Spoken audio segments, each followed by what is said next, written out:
Manipur gi chingya tamya da lau uba Gidamak security na 24/7 ngakani makoi da ayat papirak pasingda ain goi bathabak lokhat kani haina ngasi fauba Manipur DGP na chief secretary na amadi governor na statement Amatta Piraktabasi Laibak asigi oina khwaidigi Laibak Thibani haina Khundrakpam constituency gi MLA TS Lokeshor na phongdurakle Manipur gi PR lengak na singba statement asia thubada thokbiduna lomi singi punsi kanbiu haina MLA na takslakle ngarang Imphal district ki manung chana Laibak Khundrakpam constituency gi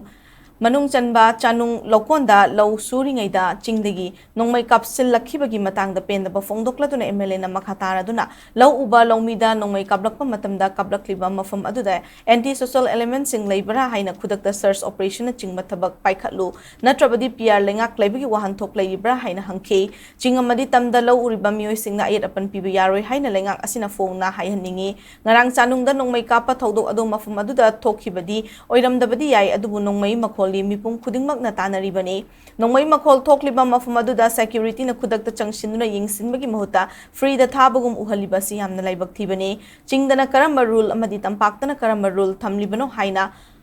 Hanglakloy Hainingai Lati Haina Makhatana Fongdoke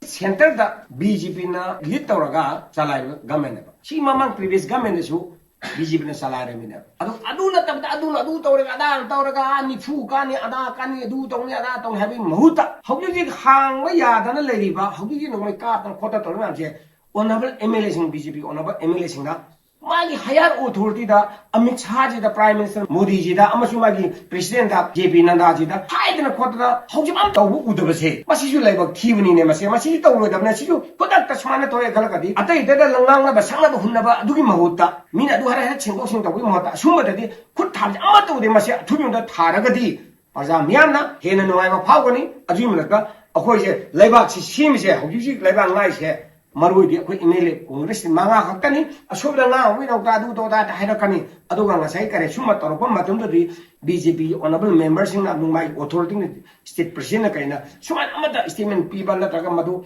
tawbi ya na amta taw udaba se masi ai wa khande tahoninge athu na tawbi hadaga parjama mi numai taba mission thole madu phone bigna na chi thu da sai na appeal to garisi